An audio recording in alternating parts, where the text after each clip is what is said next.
Good night. We're alive. Yeah, that's not water. Hello, everybody. Good evening. Welcome to the City Council workshop. This is an odd evening for us. It's a Wednesday. But due to the storm on Monday, we had to move everything to tonight. We have, let's see, well, 5 items, 3 items, and then we'll have 2 executive sessions. We will announce those at the time. But first up, we have all around the table, we've got Councillor Fish, Councillor Dean, Councillor Carson, Councillor Falloon, Councillor Beck, Councillor Maller, and I'm Councillor Hawes. We will be joined a few minutes late by Councillor Leonard. He has called, he will be here. So our first speaker is from the Bangor Water District. Chuck Harrison. Chuck Harrison, yes. That wasn't prompted at all, was it? No. I thought you were already gonna be at the table. No, I was, did what I was asked, so. There you go. Well, Well, thanks for having me this evening. I kind of have this presentation split up into 2 parts. The first is about the rate case coming up, and the second is kind of a 2025 update of department stuff that we got into. So going with the district and then looking at what was accomplished in 2025. Mr. Harrison, do you prefer questions at the end or as they come up? I would say it as they come up, that way they can hear us. Right. All right, so we can go to the next slide, please. So in looking at the rate case, the study that we have to do, we kind of have to ask why we need that rate case. And on the screen here, we've got just some overall things. So inflationary costs of things are just costing more, increase in energy costs. A lot of our big issues that we're looking at is cybersecurity, being a water district, making sure that no one can get into the system and do some of the crazy stuff that's been happening around the nation. Been in the news quite a lot. So cyber attacks, making sure we're safe. Also, you know, COLA increases, health insurance is always going up. And last is the capital improvement. So when we do have a capital fund that is based off of our rates. So we need more capital funds to fix stuff in the road. Next slide, please. So we're going to take a minute and look at the impacts to our customers, because we all know that when we raise rates, there's impact to our customers. So if we can go to the next slide. So the increase that we have submitted to the PUC is a 10.5% increase. So the monthly water would go up 20 to 23.98 roughly. Pennies are kind of rounded there. So the overall quarter, we would be going up $6.84 per quarter for our minimum bill user to $71.95. We'll go to the next slide, please. So I wanted to kind of break that down and what that actually looks like. So I did some quick searches to figure out what a gallon of water costs, what you pay for a 16.9 ounce bottle of water from the store, and what we actually give it to the customers for on that rate. So a gallon of water, $1.26, a 16.9 ounce bottle of water, $1.16. For that same gallon of water, 0.0106 cents for that gallon of water. Next slide, please. So when we look at the minimum, which is 70% of our customers roughly, it's 80 cents a day for 75 gallons of water. So when you overall look at that, if you would do the same amount of water that you're purchasing from the store for $1.26, you'd end up paying $94.50 for the same amount of water that our customers get for 80 cents for that same 75 gallons worth of water every single day. Next slide, please. And also another part of a rate increase is the public fire protection. And as you can see, that's the hydrants. We've got 1,105 hydrants in the district. In Bangor alone, 998 hydrants. Next slide, please. Can I ask a question there? Yes. On the hydrants, I guess I'm confused as to who's in the Bangor Water District. Clarify that for me. So we've got residents at Clifton, Eddington, Hamden, Herman, Orrington. We all have residents that are supplied from us in those districts. And the overall count on the hydrants, again, 1,105, majority in Bangor. So Clifton, as we see, has 1, Eddington 32, Hamden 8, Herman, So Brewer is not affiliated with this group. correct. We I don't just do wanted to be anything with sure. Brewer. Thank you. So overall, when we're looking at the budget for the hydrants, we did our budget based off of 2024 pumping numbers for the amount of gallons. 25 was a very dry year. So that means more people were using more water. So we wanted to have a realistic number. So as you can see up there, it kind of looks a little weird. But I put based off of 2024. So the public fire basically will increase $131,464, which is the 10.5%. It is worth noting that the PUC allows us to charge up to 30% of our total operating revenue on the hydrants on the private side. And right now we're at 14.7, or the public side, I'm sorry, we're at 14.7% of our overall rates are going to, so less than half of what the PUC allows us to charge is what we're actually charging Bangor and all the other departments that we serve water to. So a little breakdown there. Overall, we talked about the current charge. Well, I'll talk about it now. 1,340,000 and change. The proposed 1,482 and change. So the overall increased 142,213, which if we look at that by quarter, increases by $35,500. That's with that 10.5% increase. Any questions so far? Okay. All right, next slide, please.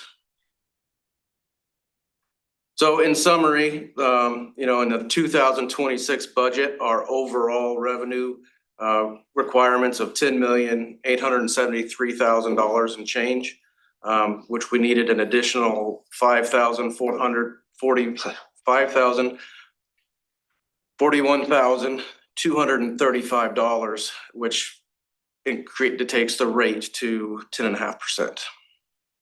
And if approved, the rate will take effect on April 1st of 2026.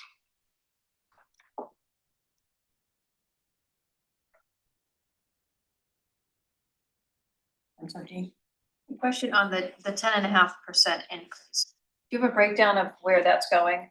How much for improvements, how much for salaries, how much for raises? Things like that?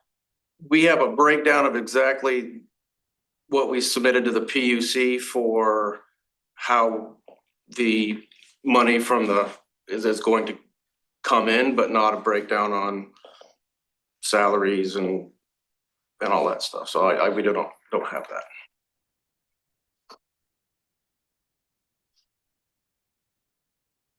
Any more questions on that? Keep going here a little bit. I'll ask one question because I'm new to the board and I don't understand everything that's going on. What's the affiliation between the water district and the city of Bangor? Pretty much the city of Bangor appoints our trustees and we are a quasi municipality on our own. Okay, so then that brings up a question. You just changed some software at the water department. Our billing software? That the city used the data to provide sewer billing. Why did you not make sure that would meld in with the city's program when you went ahead and went online with it? We were told the file would be the same. So Who told you? well, when we talked to MuniLink, the software isn't the issue. It was a file that we gave to the city. So it's just a file that has in this cell, it's the address, in this cell, it's whatever pertinent information. And that's what actually changed when we were dealing with MuniLink. We had some conversations dealing with the sewer department to make sure that that was an easy transition, and it turned out not to be. And then there was some issues with the city's billing software where they couldn't take that file in and bill like they were. So who picked up the cost, the extra cost? I'm just concerned that you're a quasi portion of the city and you're buying software and you don't really know if it's gonna work with what the city already has. It's a duplication of effort when we have to go back out after you bought this new software and change what the city's doing. I'm just concerned as to, does one hand know what the other hand's doing? We tried to communicate that. I mean, even the software that we had before wasn't the same software that the city uses. I know it's not the same, but it worked. It was This didn't work. the file did not work, but that transfer over, so. Someone has to assume responsibility for not having the file work. Are you saying it was the people that furnished you with the software? We were told that the file that we were going to give the sewer to bill from would be the same. We had meetings to make sure that the city could take that file and use it. We had a meeting, we gave the file on a test batch that we thought worked. And then when it was go time of getting from the old software to the new software, and we did our first billing cycle, that's where it did not work. So you did run a test on it. Well, we ran a test to make sure the file could be uploaded to you guys, and it did not work as well as what we were told it would. So, you know, I hate to be a nitpicker, but who's paying for the extra work? The city, right? Of getting that file, yeah. Why? Because if we'd done it properly the first time around, the company furnishing the software had a responsibility to make sure it worked, and they didn't. So why are we having to pay for their mistake? And I don't know if it was necessarily a mistake or the file in talking to the software, it should have been a easier fix than what everyone thought. I don't have all the answers for it. No, I understand that, but what I'm trying to get at is someone has to assume responsibility. It's not your fault that it didn't work. It's not our fault that it didn't work. It's the person you bought the software from. And they need to be responsible for correcting it. If in fact, when you issued the RFP, you were specific in that it said it had to blend in with our system. If you weren't, then they're off the hook. And we're responsible for giving the city a file for the billing. And I can't do anything on the city side to make sure that on your software, how that works. I can't do anything to make sure that works. We had meetings, office staff had meetings with office staff to make sure it was a smooth transition. So where did we fail? But we gave the city a file, and that's how we gave the city the file. And then it was the city's going to take that data and be able to bill off that single file that we gave you. And they were able to on the test, but not on the real time. Yeah, I don't know if that test was perfect or not, but we thought that everything was square when we gave that file over, and then heard that, okay, there was a little trouble that ended up being a Major lot trouble. more. A little trouble. What was the cost of the change? Our software? Yes, I'd have to look back and see. well, give me a guesstimate. I can't even tell you what that was. It was a fairly expensive swap. Okay, and we got what we paid for, even though it didn't work. On our side, the billing No. software, You're on, it doesn't matter your side, you're providing it to the city with the anticipation, the city has the anticipation that what you provide will work. And it's your responsibility to make sure it does work. and someone fell down somewhere along the line. Well, I have no control over the software on your side. I can't. But you had, no, back up a bit. You've been doing this for years and it's always worked, so you knew what the file requirements were. No, we don't. We have a file that we give to you. That's what. Right, but now you changed the file parameters without telling us what was going on, and we ended up suffering from it.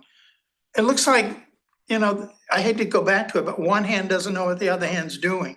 I don't see any coordination in this, and I think it was a waste of money on our part to have to pick up the pieces after it was over. Council Beck. While we're on the subject of software, let's talk about an opportunity. And if you don't know the answer, maybe you could look into it. But all of the legal stuff behind the scenes, as far as settlements account aside, could the transition of data go the other way? Could we send you like the impervious surface information? Can this software send out a single bill for all of it?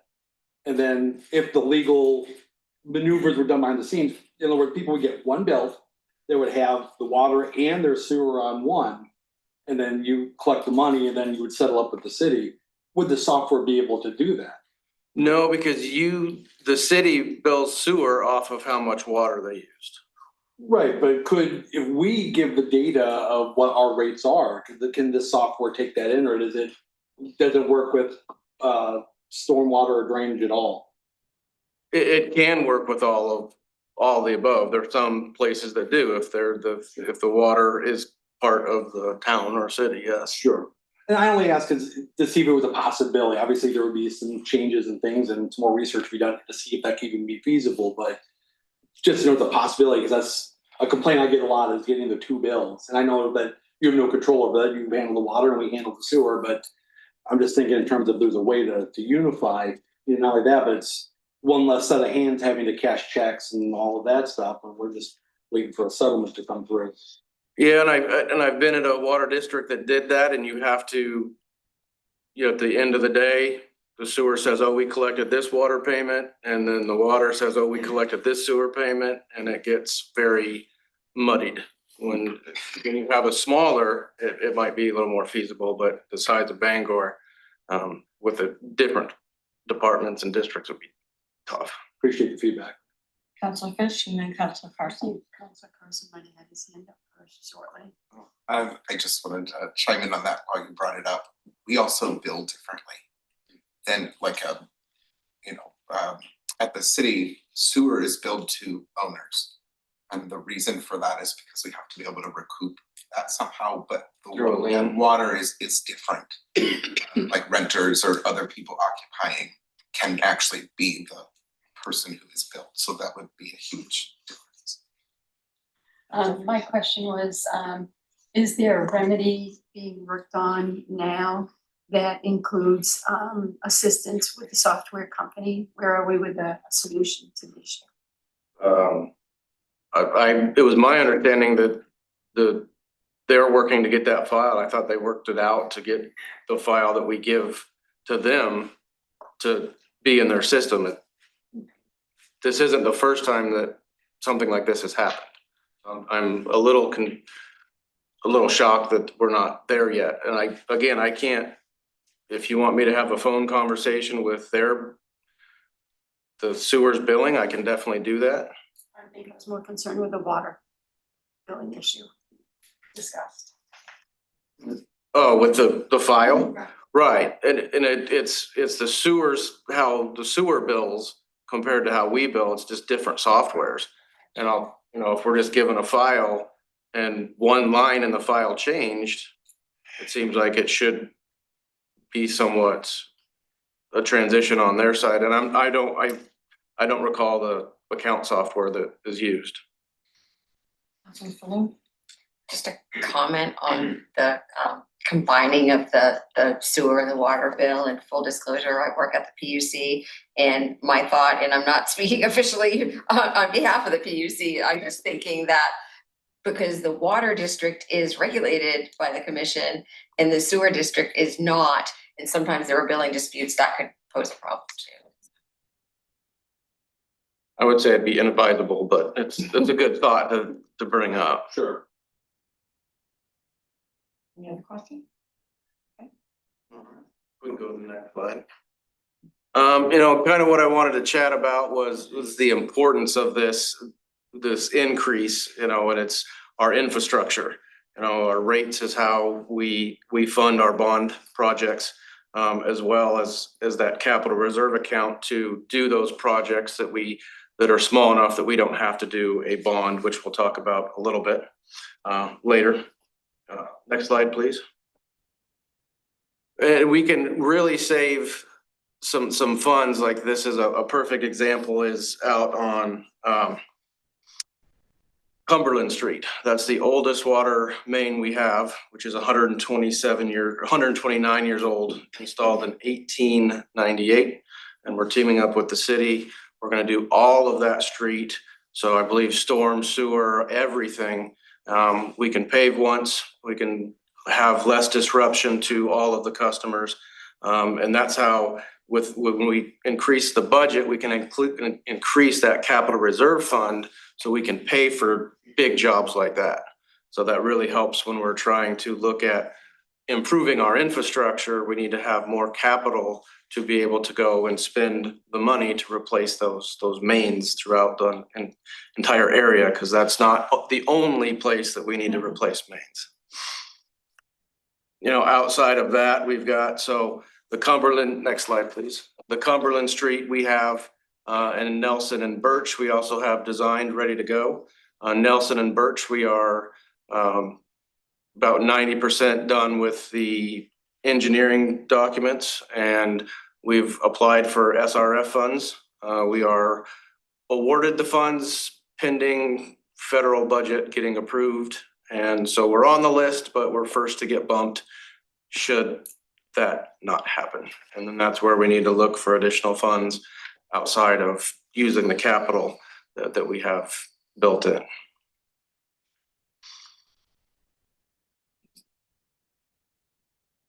So any questions on the rate case before we continue? I've got about 7 slides here of kind of going through 2025.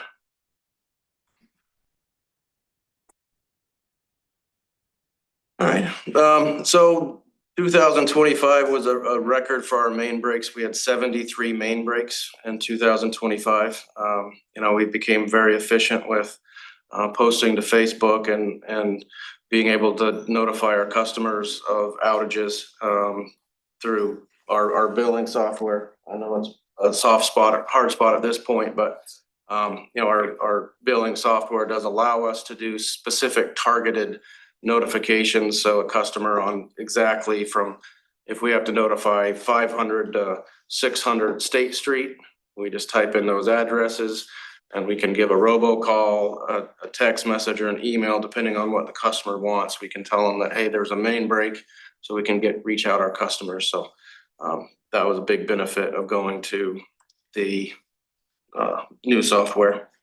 Next slide, please. I had a question about that, because so before the software change, you would actually have to go and notify people, or try to, or how would the notification work for them? Depending on the situation, if it's just a main break, generally people are going to hear the noise. You know, we put it on Facebook, but Facebook doesn't always. No, not everybody's on Facebook. So if that did take a lot of time to go knock on every door and say, hey, we've got an issue going on, and then we're, you know. There's where do we knock on doors at 2 a.m. Yeah. or let people sleep and get woken up. But we've seen a great rise in Facebook once we started posting those every single time they get, we have a main break. So it sounds like the software not only to notify more people, but also probably saves a little money. Yeah, manpower running around, yeah. So we did have quite a few valves that got renewed this year. And those are some of the valves that don't work well. Or at all, and some of them were strategic for areas where we couldn't shut down a big area, so we made those made that area smaller so that we can you know, provide that level of support to, doesn't have to be such a big shutdown. Next slide, please. So valve box renewals, we did 167 valve box renewals, so as they're paving in the streets, or if we try to get on a valve, then if we know we can't get on that valve because the valve box is bent or full, we'll go ahead and replace that valve box as we go. This slide here is showing hydrant replacements, 60. I'm sorry, I should have worn glasses this evening. Hydrants, we replaced 17 hydrants this year. As you can see in the picture, it's a fairly good sized process to replace that hydrant. Most of them are 5.5 to 7 feet deep. We've got to do a lot of thrusting to make sure that when we need them, they won't break apart. Next slide. And I talked about valve boxes already. So next slide, please. Service box renewals. So the service boxes are where we can shut water off at a curb should a customer need to do some plumbing. So we go out and we replace those service boxes. So if we do need to shut somebody off at 2 a.m. because they've got a leak in their house, we can do that if their inside valve doesn't work.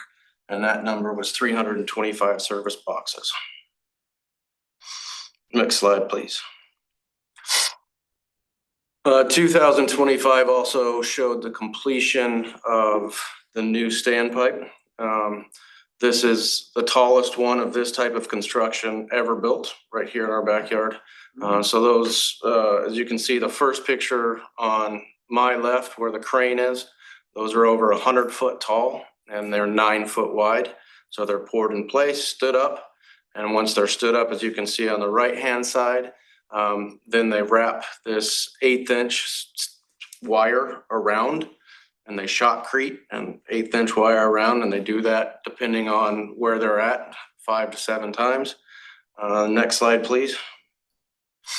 And there kind of looks like the finished product of that tank. So that tank right now, you can fit 3.5 Paul Bunyan statues and still have room to the top of the lid. As I said, it's the tallest one of its construction ever built right here in our backyard.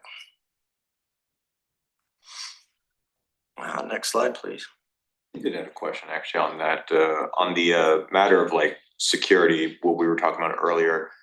Because it's the first one ever built, do you, I assume the foundational infrastructure is rather sound to handle a lot of that weight, but do you foresee potential issues from a security perspective that might come from that if it comes under like some sort of assailant or attack or something? Like from a outside? No, digital. Digital? Yeah. I mean, that's why we have a lot of budget goes to IT to make sure that no one can get in. As you've probably seen, there's a lot of places that have got hacked, where people can turn pumps on and off and add chlorine or add chemical that we don't want. So we spend a lot of money to make sure that happens. So, but if power does like shut off or it's disconnected from the system, there's no danger that's posed to the infrastructure. No, I mean, we have generators in a lot of places. We've got long-lasting UPSs in a lot of places. So if there's not a big power draw, then it can go for many, many days on a UPS. Yeah, and it's a Ethernet connection to make sure it's a VPN tunneled connection to make sure that we can get that data. And we can always, if there is a huge power outage, we've got generators, but then we can have somebody actually go in the building and say, okay, the tank is at 62 feet, need to turn pumps on. And that's where we just man the stations 24/7 or have a couple guys, operators just running around getting numbers so the plant can operate as it normally does. Thank you. All right, so in summary, the reason that we need to have a rate increase is so that we can maintain a robust water system. With that many main breaks this year, it was very taxing on us, but we are looking to replace as much pipe in the ground as we can, but we just need to be working towards a higher capital budget so we do have the funds to support that. Next slide, please. So there's my contact information if anybody would like it, or if you have a question after we're done and you want to chat. Any questions? One quick one, I don't know if you can speak to water quality, but I mean, we've always touted Bangor's having the best water, I think, and it does taste excellent. But should we be using additional filtration on our taps? I do not personally. I drink it right off the tap. I don't filter it. I don't have a filter on my fridge. I put a blank in there so it doesn't get, doesn't tell me in 6 months to replace it. You can buy a blank for your fridge. You know, I would like to invite all the council members up to the plant to take a tour to, you know, see what it looks like. Because if you haven't seen it, it's a pretty, it's a big place, lots of stuff to see. So I would definitely like the council to get up to the plant to see, because I can talk about some of this stuff, ozone and UV, and until you actually see it, it might not make a whole bunch of sense. You know, when we look at we do the CCR Consumer Confidence Report every year. It gets published and it shows that we meet or exceed on a good level the EPA and the drinking water requirements for drinking water. When I say exceed, it's just if their limit is a 5, that we're at 2. So we definitely have really good water. The source, we own 98% of the watershed, so that nobody can be even out there. So there's no fishing, no boating, anything on that water. We want to keep it pristine. Thank you. Thank you for the invite. Absolutely. Out of curiosity, are there stipulations or limits to what we can use for our drinking water that are built in? For example, one thing that's kind of happening all across the country is, and this is a very nefarious example, is there are data storage centers for artificial intelligence where companies will go into, especially rural communities, and say they want to set up a data plant, basically, and they require fresh water in order to maintain their usages. Are there protections that is already instilled within the district that prevent you from making certain extracurricular deals with water? Would that be something that you would have to go through council to do, or can the board make that extracurricular decision on its own? I'm trying to figure out.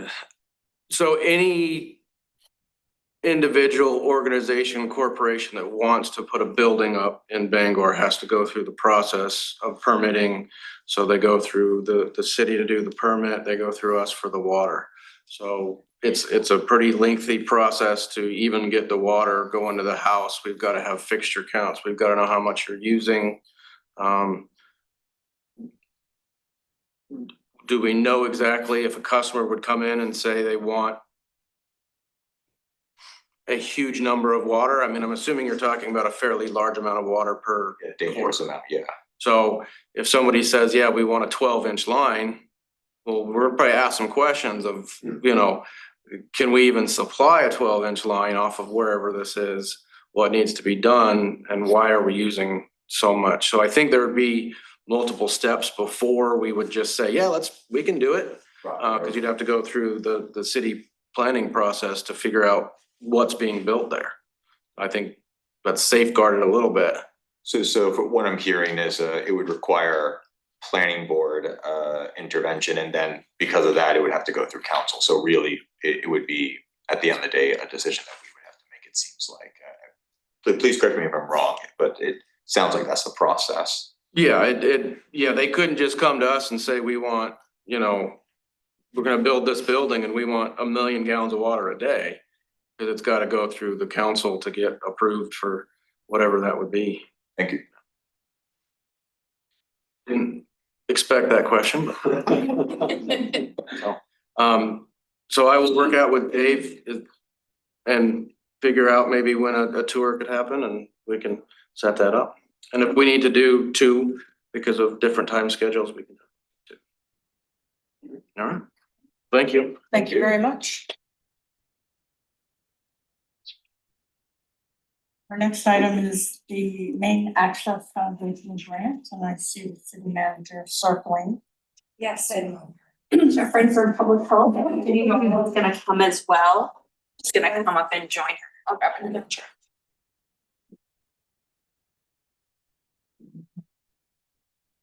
So, just quickly, so normally you get, request to approve grant applications. This is just, information that we are going to submit a letter of interest for a grant, which we will then come to you with official approval to apply for. Some grant processes have this interesting little letter of interest process to start. Jenny's gonna talk about the grant itself, but I want to explain why it wasn't a request for formal approval to apply for the grant, because it's not the actual grant approval application that we're making. Right, so this is just a letter of intent for the Main Health Access Foundation grant.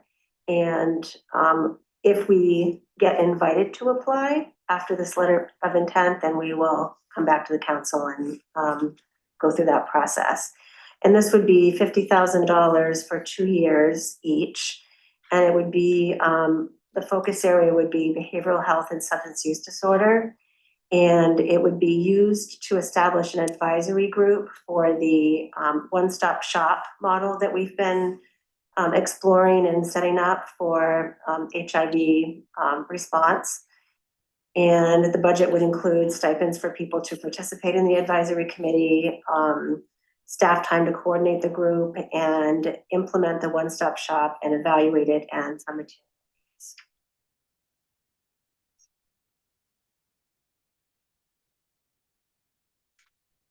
Questions? The room went silent. Sounds good. Absolutely. Sure, with the one-stop shop, you mentioned that you have an HIV angle to it. Can you explain, I guess, the core or the connection between this and the $550,000 we already did for HIV case management? Yeah, so what we're finding, and we've been sort of working at a one-stop shop. Bangor Public Health goes in and sets up a clinic there 3 days a week. And what we're finding is it's staffed by a nurse. And a lot of people are coming in with medical needs that it's outside of a nurse's scope. So what we're looking to do is have an advisory committee to help us determine what are the needs at the one-stop shop and how can we implement that. So it wouldn't be case management, it's more just advising us on how to make this one-stop shop model happen, where it is evidence-based and it's something that we're doing already, but we would definitely love to make it more robust. Store medications, have some oral health care, dental care, hepatitis C treatment, PrEP, things like that.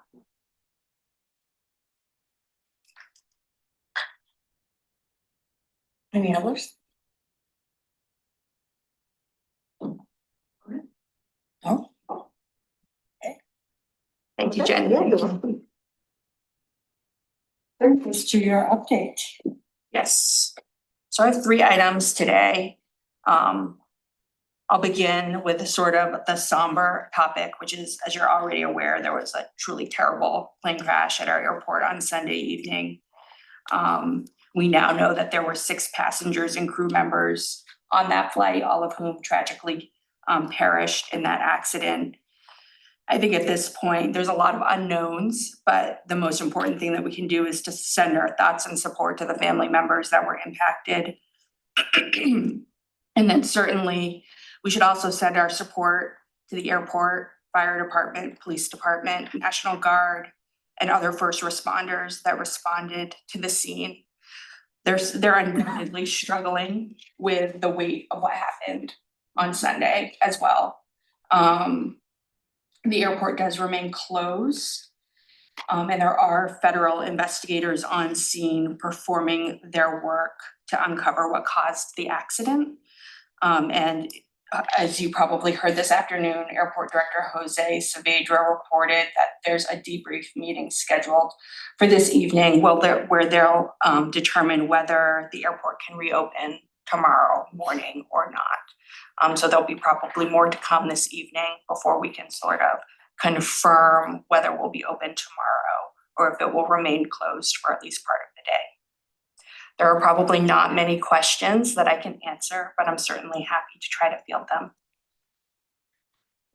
Well, Councilor Falloon, Carson, and Fish. I assume that you've spoken with Jose and some other staff, and I just want to know how they're doing or how they're holding up. Yeah, I think Jose's holding up quite well, all things considered. He's very capable of managing the situation. Naturally, the first responders who are on that scene are impacted by what happened.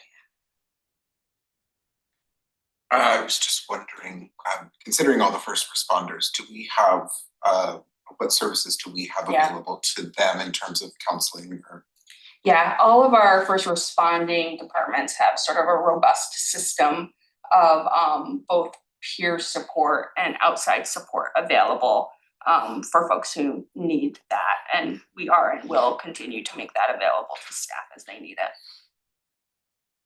How could we as council send a message of support and and our condolences and our thoughts? How would you recommend that we can send, at least the message of concern and support for them? I think probably through Jose, if there are things that we would like to express, he'll have the best route to do that in sort of a respectful and responsible way. So if there are things that you'd like to share, you can send them to me and I can sort of aggregate them and get them to Jose. I mean, would it be possible to take that a step further? I mean, I would love it to be some kind of an official message. I mean, from the fact that, responders were there in less than a minute when I heard on the news. And they ran headfirst into a situation that I'd spent a lifetime trying to forget. And you've got the fact that, Jose has been thrust in this position where for the world, he's been the face of Bangor and the way he's provided information on these press conferences. And I'm really proud of the representation that he's given Bangor with that. But especially for the first responder, just something whether it be a resolve or a message or a proclamation or whatever, to say, head of council, we're proud of you, we appreciate you, and you're doing heroes work. Absolutely, let's do that. Sounds good. Councilor Leonard. So obviously, the ground investigation is still ongoing, and there will still be an investigation even after the airport opens up. And it's completely acceptable if you don't know the answer to this. Do you know how long investigations like this take to bring to light some of the information that caused this accident to happen? Yeah, I think, I believe in one of Jose's statements, he said that it can take 12 or more months. So it's not a short process by any means. Councilor Pat. How are you doing?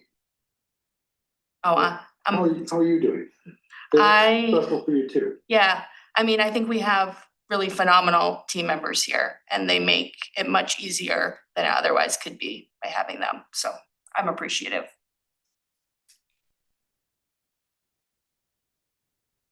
Anything else? All right.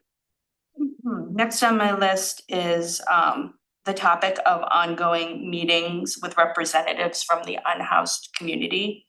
So as you might remember, Willie Hurley of Needle Point Sanctuary had been hosting Tuesday afternoon meetings during the period when we were involved in the railroad encampment response. This was sort of an opportunity for counselors to engage with folks, primarily folks who were in fact living at the railroad. And I also tried to attend most of those meetings. Mr. Hurley has reached out to gauge our interest in ongoing meetings to continue to discuss issues impacting the unhoused community. And I let him know that I would sort of speak with all of you to sort of gauge interest and coordinate scheduling. We don't necessarily have to workshop that here, but if folks are interested in doing that, you can let me know. I think the only sort of one thought I had is next Monday at the GovOps committee meeting, you'll have before you a draft of a standing committee to tackle sort of advising council on homelessness and affordable housing. And I think it may be that that committee becomes the primary conduit for those conversations as opposed to council directly. But that being said, if folks are interested in engaging directly, I'm very happy to coordinate that going forward. I'm always happy to listen and to hear from our house neighbors. But I do think that maybe it would be better to channel that through the committee, you know, because we have gotten a lot of feedback, but there needs to be lived experience on that committee, and this would be an opportunity for them to be heard as part of that committee if that's what the makeup of the committee that they come to decide on is. That's okay. And I appreciate the offer, but I agree. I think the committee members, you know, especially the people that are out in the field, the outreach people, they have many stories of those with lived experiences. And, you know, I don't mind if on occasion, you know, we might want to, but I think the committee would put it together. You know, we could funnel through there and get these folks from them and we excited to see how this all transpires. All right, and then the last thing on my list is a bill that a group, excuse me, of the larger municipalities are putting together a letter of support for. So we participate in the municipal association as a city, but we also participate in the Maine Service Center Coalition Group, which is sort of the larger service center municipalities. So they have been working with legislators on figuring out ways to better support service centers financially, which tend to have more of the shelters than other municipalities. And LD 2124 is a legislative proposal that stemmed from those conversations. So currently 10% of the real estate transfer tax is retained by the counties, with the caveat that for this year and next, it was reduced to 9.2%. This bill would reduce the amount retained by counties by another 1.8% and require that amount to be transferred to the Maine State Housing Authority Shelter Subsidy Program. As I said, this legislation is sort of a direct response to service center communities lobbying their delegation, looking for support for shelters.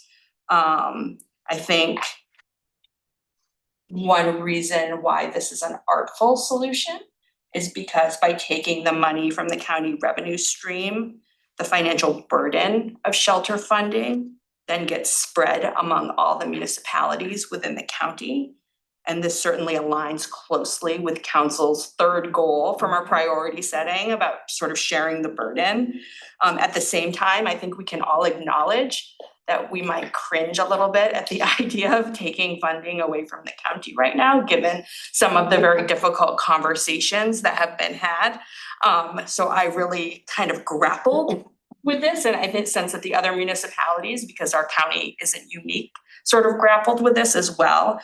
I think what ultimately, where I land and what I'm looking for from you is agreement to sign what I would term a soft letter of support that expresses appreciation for the idea of funding these functions that otherwise get funded directly by the service centers, while also urging them to consider non-county sources of funding for the service. So that was very convoluted.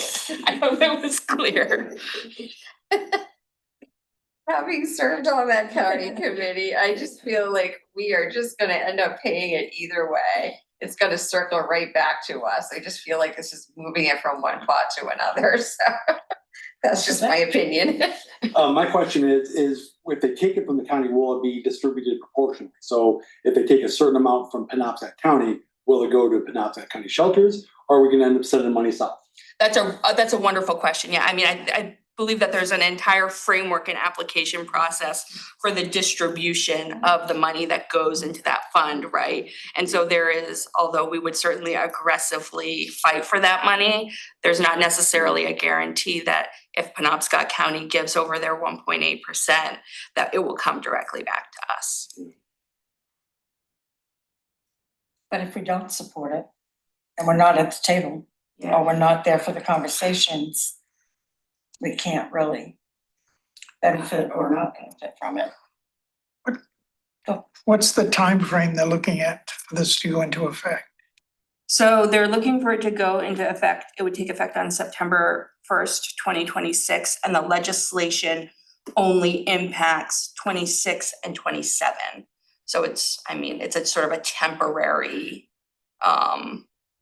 it's not a permanent, but as you know, with these sorts of things, they have a tendency to become permanent. So it's 26 and 7, so the 26 budget's already been set by the It county. takes effect September 1st, 2026. So I am assuming that would be for the next 2 budget cycles for the state.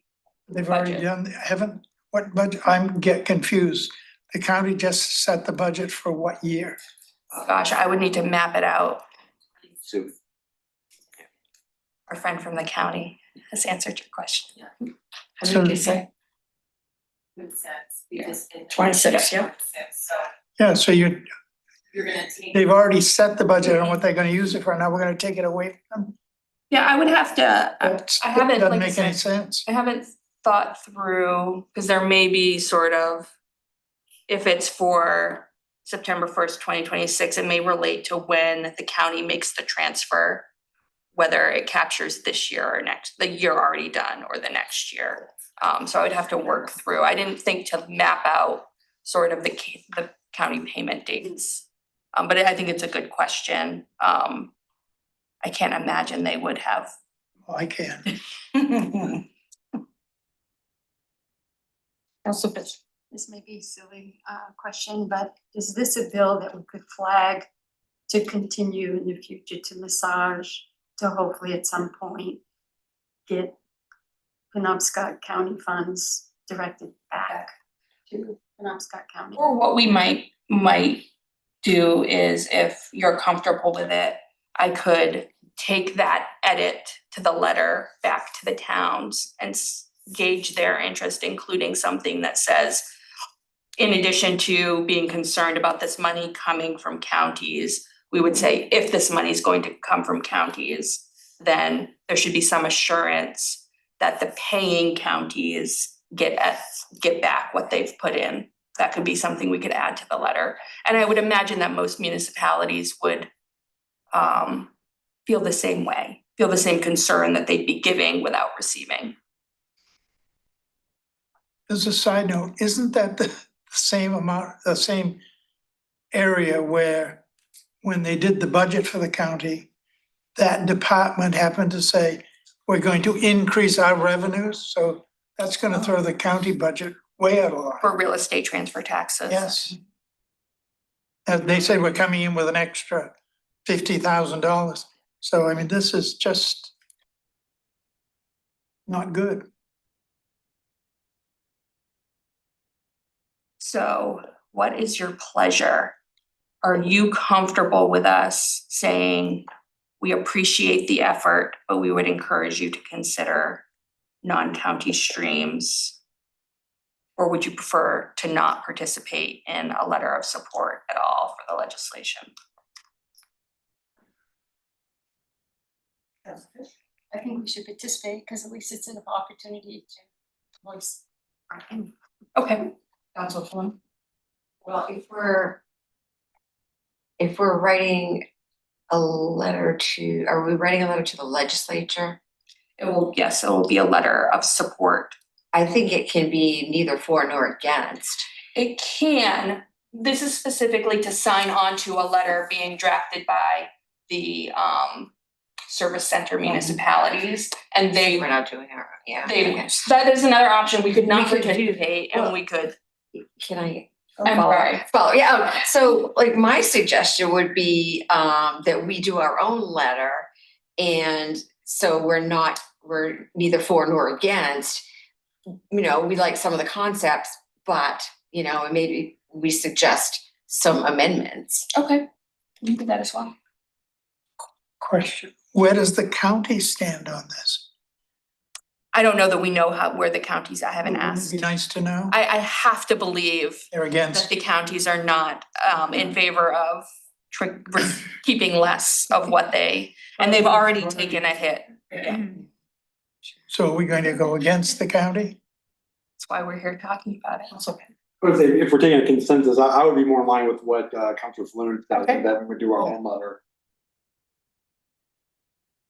Let's amend. If we do our own letter, you know, what are the other municipalities? Are they the local communities within our sort of hub area? So what I was kind of hoping is that the thought process with us being the service center, but this money coming back, is they would start thinking about some of these monies coming back to their own communities for them to be more thoughtful about participating and providing shelter for their own vulnerable.